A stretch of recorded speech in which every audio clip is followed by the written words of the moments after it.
As we have learned recently, it is possible that the retrieval of Ukrainian children will prove to be impossible. Russia is a very specific country to negotiate with. The United States have become all but allies to Russia. And there is also a far more vicious aspect to the kidnapping of Ukrainian children.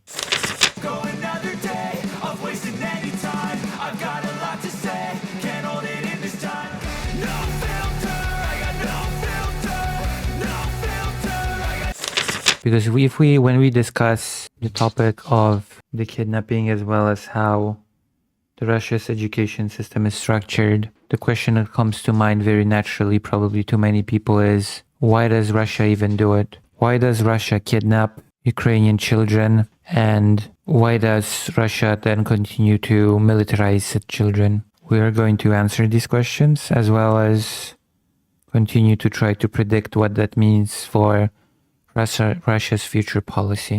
I guess we're gonna start by watching a video here. Let's get these kids home. Thank you. To show how important this is, we allowed members of the House to come to the Senate. Michael, you're up. Well, Chairman, it's great to be in the House of Lords, the upper chamber. It took a while to walk over here. But I do want to thank you and the ranking member, Schatz, for holding this important hearing and having us from the House who care about this issue deeply. And we've been following this for quite some time. And you're putting a spotlight on this. And I can't say thank you enough. And I agree with you. In these peace talks that are going on right now, Russia needs to understand these children must come home. They must. Russia has no intent of returning any of the kidnapped children. This has to be understood. The fact that President Zelensky has said during one of his recent appearances that there is absolutely no guarantee that the children will be removed, would be returned, should create a picture for you as to what, if the president of Ukraine is doubtful if the children will be returned, then that is a very bad sign for the negotiations. The politicians can talk big about how Russia has to understand that the children have to be removed. But if no real pressure is put on Russia to do so, then Russia will never do it. The United States has no interest in putting any pressure on Russia when it comes to things that are considered as more pressing, a serious matter by the international community. We have to understand that by the standards of states, their interests, and what they want to achieve, the kidnapped Ukrainian children are not considered a high priority. It is not considered a hard thing. It is considered a soft security threat rather than a hard security threat, which means that a lot of different things will be pushed for before the return of Ukrainian children, if even it will be pushed for at all, which is, of course, a huge strategic mistake by the West. It is a huge strategic mistake by Europe in particular, but it is a short-sightedness that, in particular, Western Europe cannot get rid of. It cannot get rid of this mentality of thinking that Russia is a rational actor that can be reasoned with and that some sort of an agreement can be arrived at in which Russia will suddenly decide not to be an aggressive country, to come back to business as usual, and will forget about its ambitions when it comes to conquest. A lot of evidence shows that the contrary is true, and the kidnapping of children is one of such indicators, which we will be examining later. Continue watch this video. Must be repatriated with their families. We need an ironclad security agreement, unlike the 94 Budapest Agreement that didn't have that. And as I passed the wartime supplemental in the House, passed by the Senate, Russia needs to pay for its own crimes in the Repo Act. I met with the Ukraine ambassador yesterday, showed me a video that Save Ukraine put together featuring these children and describing the Russian atrocities. The Russian Federation has abducted at least 20,000 children. Between 20 and 30,000 children, unaccompanied children, because we have to remember that the children are divided into two separate groups. The unaccompanied children, which were children taken from orphanages, from houses in the combat zones. And then we have the accompanied children that lived in the occupied territory. There are over 1 million such children living in occupied territories as we speak. They are being deported deeper into Russia and militarized and Russified.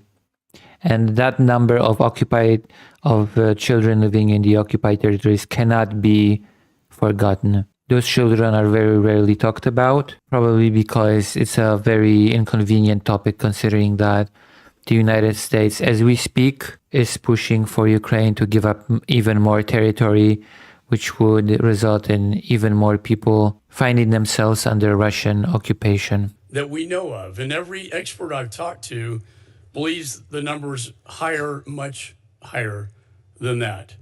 They are also indoctrinating and militarizing Ukrainian children in the occupied territories, possibly up to 1 million. Not just in the occupied territories. The kidnapped children, the unaccompanied children are absolutely also being militarized. The militarization does not end at Ukrainian children.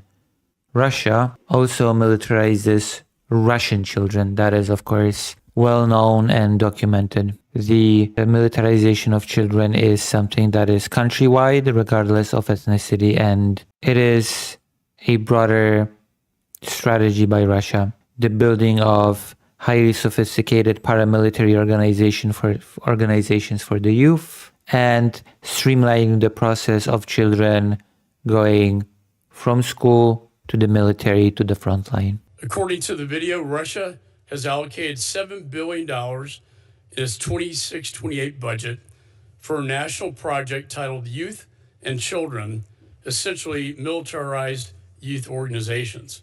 The ambassador told me again that 1 million... For example, UNARMIA. UNARMIA would be one of those organizations that have a very high level of prestige.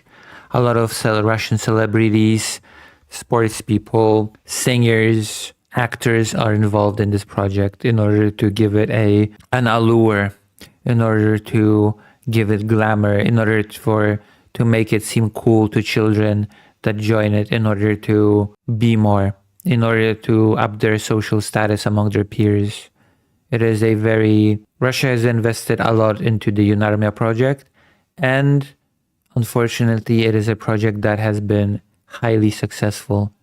UNARMIA is very successful among the youth in Russia, and unfortunately it is also a ticket for Ukrainian kidnapped children for better treatment.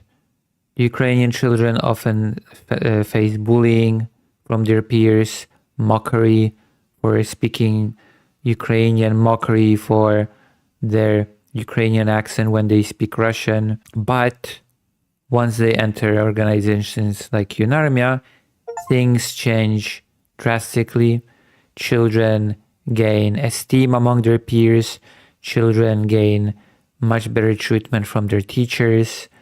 Their life quite literally turns around, seemingly for the better, once they enter those paramilitary organizations and become part of the pipeline to, once again, from school to military, to frontline. Million children live in the occupied territories, vulnerable to brainwashing and abuse, and more than 43,000 have already enrolled in Russia's paramilitary youth program.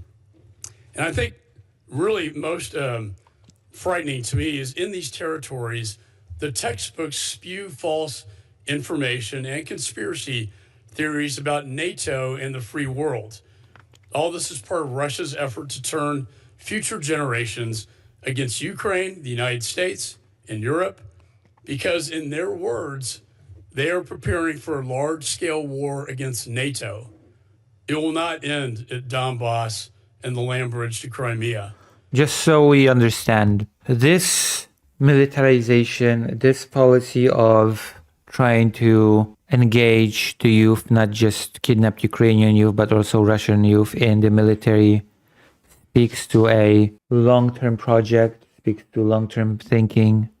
And of course, it speaks to the fact that Russia's goals, Russia's ambitions do not start nor end with Vladimir Putin. Many people put forward this naive notion that if Vladimir Putin died, if his rule would come to an end, then probably reform would happen, some better form of government would take place, and Russia would change course. A lot of evidence points to the contrary.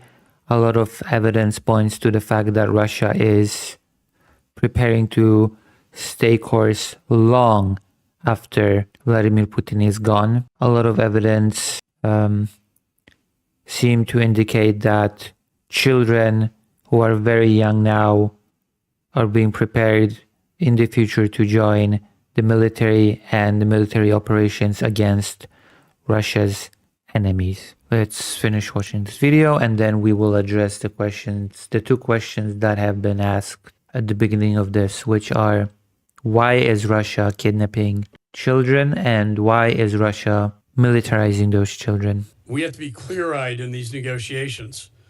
Some of these children's parents have been threatened in giving up their kids.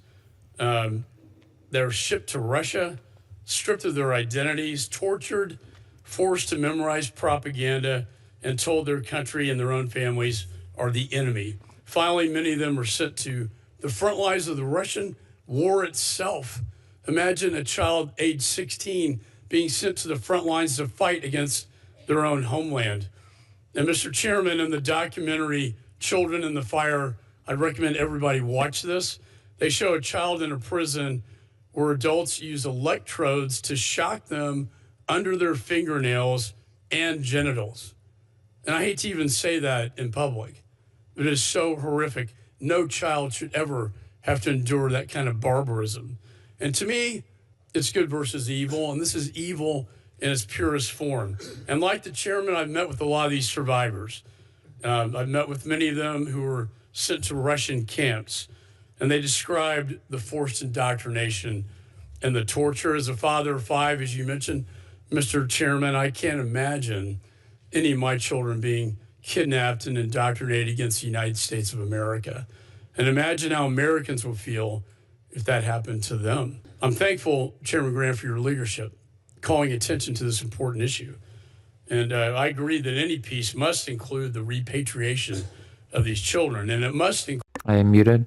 How long have I been muted? Oh, well, I just said that Zelensky has indicated that the peace talks trajectory does not indicate that the return of the children is guaranteed in the slightest. I was talking about how I actually lost it. If the president of Ukraine is saying that the return of the children is not guaranteed, then that is a strong indicator that the peace negotiations is not concerned with this topic.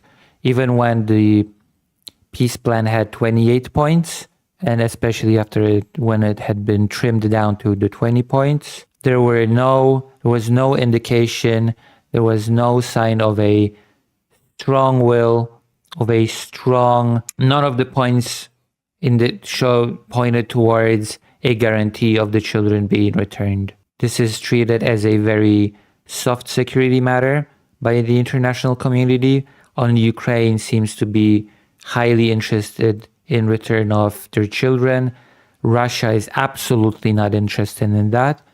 And as I've said just moments ago, I think I said that when I was muted, some of these children are impossible to return. It is impossible to retrieve the children that have been kidnapped at the age of infancy. Those children are not identifiable by any physical features. Children at young infancy all look very, very similar. It is just impossible to look at a young infant and say, yes, this is the child kidnapped from this or that family. It's impossible. Russia would actually need to show goodwill and say, okay, these infants are from Ukraine, we will return them. And as we know, Russia will never, ever do that. Russia will never do that. Russia will never agree to do such a thing. Include the ironclad security agreement.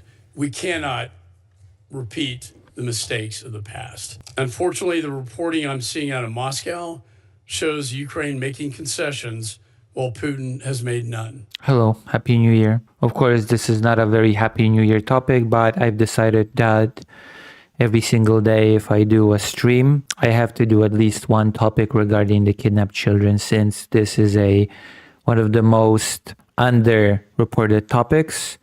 This is one of the topics that is least talked about, and it's actually one of the most important topics. It is treated as one of the least important topics, but long term, it is one of the most crucial topics.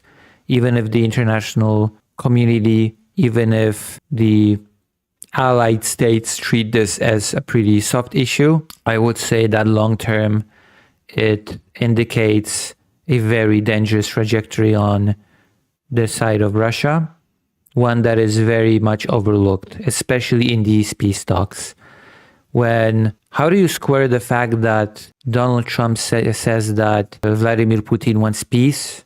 He wants to return to business as usual. He does not want to continue to attack its neighbors, Russia's neighbors. But at the same time, Russia is engaging in an aggressive policy of militarization of children. That is no surprise. I think he will drag this out. He will continue his behavior, including the kidnapping and abuse of the children, until pressure is placed on him and he's forced to be stopped. We must hold those responsible accountable and ensure this ends not only for Ukraine's sake, but for our own sake and for the world. Russia's attempt to re-engineer an entire generation is a battle plan. In their words, they are preparing children for war against NATO. This is a national security imperative, and beyond that, it's a moral imperative. And this is a time, all of us on both sides of the aisle, for moral clarity, because history will judge us by what we do here and now, and it will judge us how we respond today. So, again, Mr. Chairman, thank you for holding this important hearing. I look forward to working with you and this committee. Thank you, Congressman. So this question has been answered partially in this video. Both questions has been partially answered in this video. The first question being, why does Russia kidnap children to begin with, Ukrainian children? And the first obvious answer is that Russia is dealing with a very big demographic crisis, and in order to bolster the population of Russia, it kidnaps children of what the ethnic nationalists of Russia see as similar people, ethnically similar, genetically similar, culturally similar, linguistically similar, and to create Russian citizens out of them in order to bolster the population and combat the demographic crisis. That is one answer as to why Russia is kidnapping the children, but it is a not complete one. That answer is definitely not complete and does not address the question as to why then Russia is so aggressively militarizing not just Ukrainian children that are kidnapped from the Ukrainian territories, but also why is Russia so aggressively militarizing Russian children as well. And the answer to that is, it is a long-term preparation for conflict. You do not do an aggressive militarization campaign directed at a whole generation of children if you do not plan to go to war. And we are looking at a situation in which, in the future, Russia's very aggressive campaign to create soldiers will simply result in a rate of mobilization with which NATO will not be able to compete without implementing some aggressive policies of its own. And that is something that is extremely overlooked by the West. The West treats the topic of children as something not of great importance, not of great priority, not seeing that it is a part of a bigger policy of war, definitely not peace. You cannot say that you want to have peace on the one hand, that you do not plan invasion, but on the other hand, preparing thousands upon thousands of children to enter the military at a young age. There is no reason to do that unless you plan conflict in the future. We have here, the US could stop the militarization of children.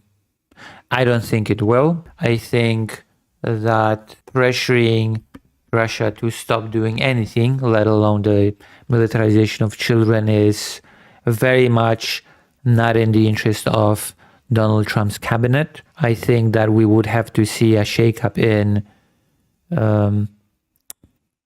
on the United States political theater, in the political theater of the United States, in order for it to halt this procedure. Since 2022, Moscow has intentionally kidnapped at least 20,000 children, unaccompanied children, and these numbers are probably much higher. Experts estimate the number to be much higher. There we go. Many are forced to join the Russian military and fight their own country.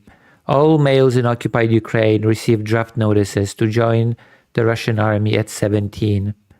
Russia's policy to militarize Ukrainian children is evil, morally corrupt, and anti-Christian.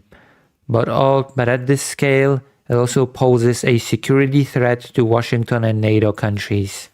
Here is why. Since Russia's full-scale invasion of Ukraine in 2022, Moscow's federal annual expenditures on youth policy have increased by 66% to $850 million this year in 2025. So once again, if Russia wants peace, if Russia really wants to not just end this war, but not to start any future wars against its neighbors, then why has the policy of militarizing the youth increased? Why has the budget for the militarization of the youth been increased by 66%, no less? Is it to prepare for peace? For a lasting peace and stability? No, it's to prepare for war.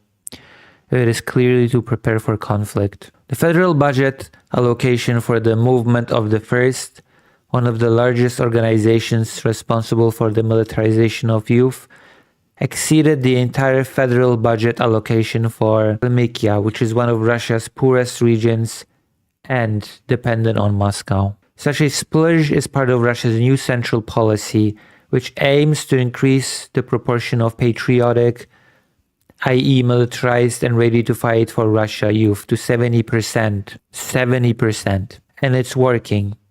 Since 2022, Moscow has opened more than 300 cadet classes in Ukraine's occupied regions. At least 160,000 Ukrainian children have already been enrolled in military movements, and this number continues to grow. You see what I mean?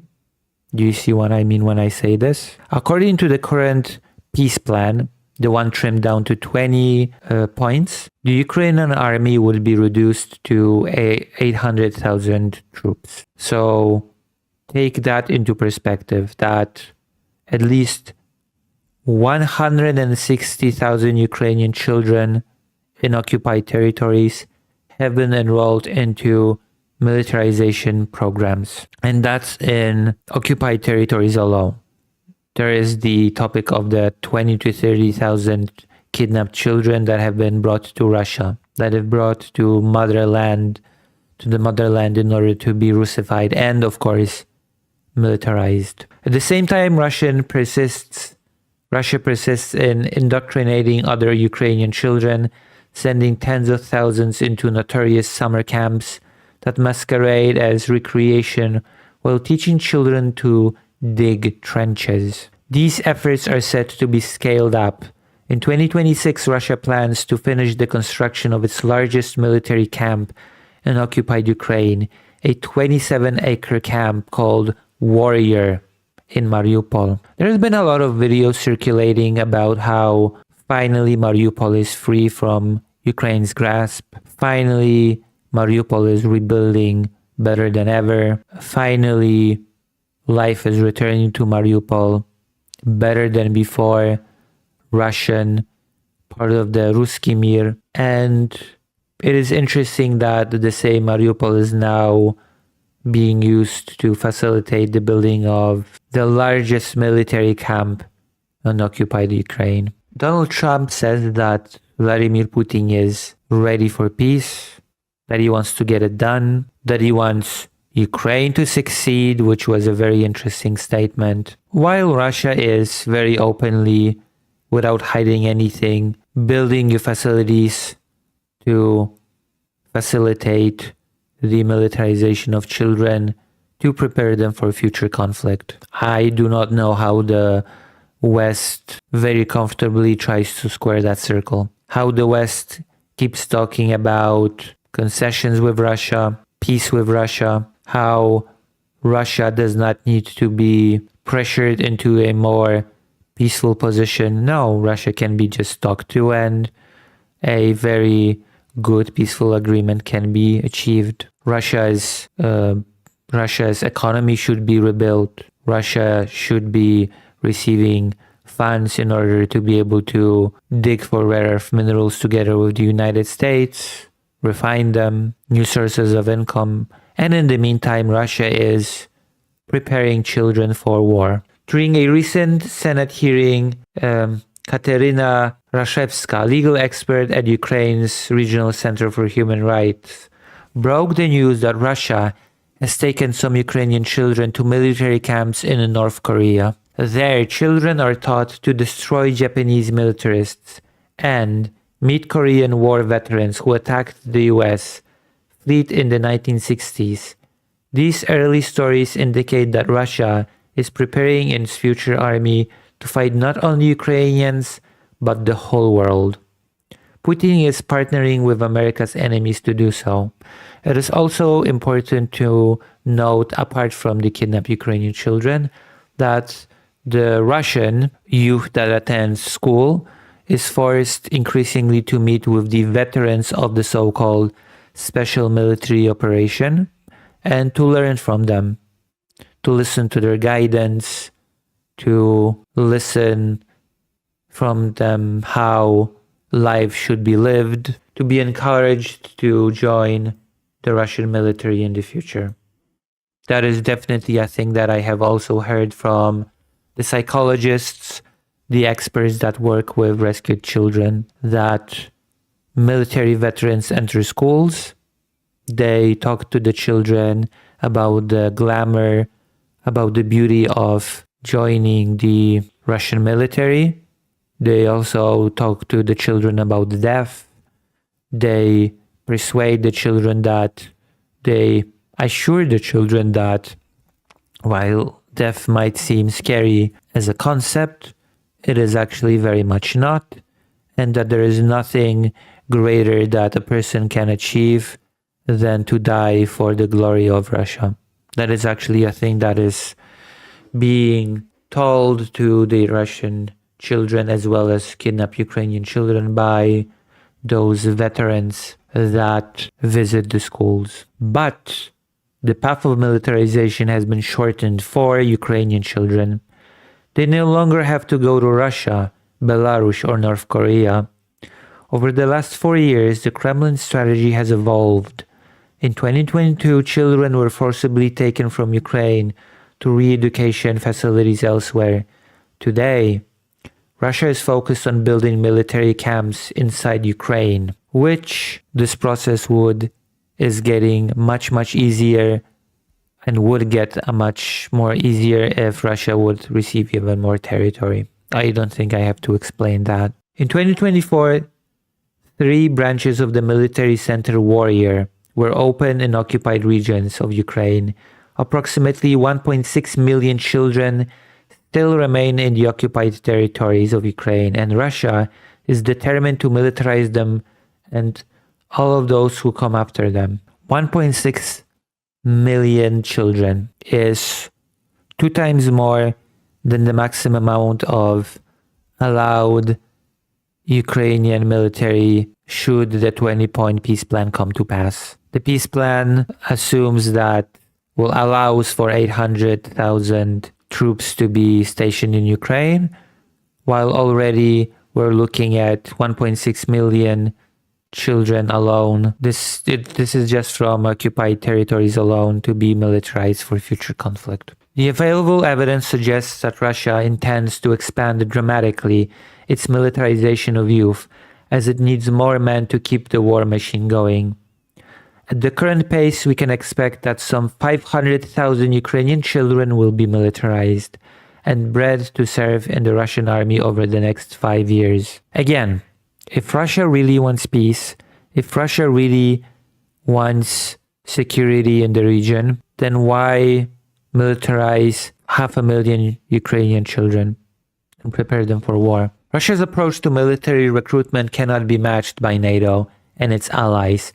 Moscow's aggressive policy to increase its military manpower means the Western alliance is facing not only a major militarization campaign comparable to this scale only to the Nazis' Hitler Youth, but also a real national security risk. As Washington attempts to broker the talks between Russia and Ukraine, it should keep in mind that it may be more efficient and, needless to say, morally right to save Ukrainian children from Russian captivity now than to face them on the battlefield in 5 years. Ukrainian children will be the first to be deployed if Russia invades NATO. Indeed, Ukrainian children who were militarized in 2014, because we must remember that the kidnapping of children has begun in 2014, when Russia took over the Donbass, have already been killed as Russian soldiers since the full-scale war in 2022. Policy must follow. Russia's policies against Ukrainian children are the actions of a terrorist state that jeopardize our security and peace.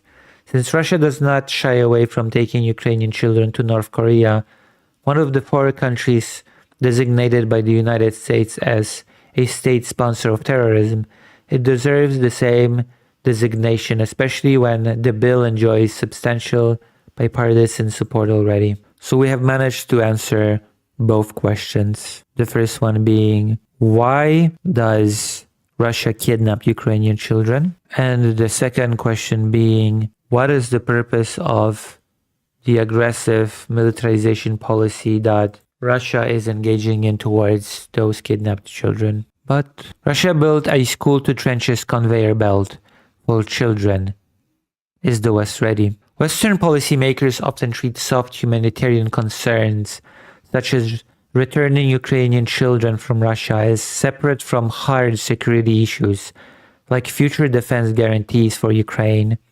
In reality, these cannot be disentangled. What happens to the children taken to Russia or living under occupation is fundamental to the long-term security of Ukraine and Europe. Russia's systematic indoctrination and militarization of both its own and Ukrainian youth reveals not only its intention to prolong the conflict, but also its blueprint for sustaining a long-term flow of loyal combat-ready soldiers. I take a swimsuit and they take us to the camp. I stand and look, where is the sea? Where is the rest? Katya told Save Ukraine. One soldier laughs. Who told you that you would come to the sea to rest? No, you came to the military camp, and that is the reality of the situation. That is also something that I want to focus on very heavily this year. This is one of the topics that I want to really work on when I go to Ukraine early this month, on the militarization of Ukrainian children, and to drive home how this process is being implemented, how it's being perpetrated, and what the experience of the children with that is. And of course, I would like to further talk with doctors, psychologists, and experts that work with children who been rescued from that system. So this stream has been a little bit of a reminder, a little bit of an intro of continuous segments that I will be doing probably every day moving forward on the topic of the militarization of and kidnapping of Ukrainian children.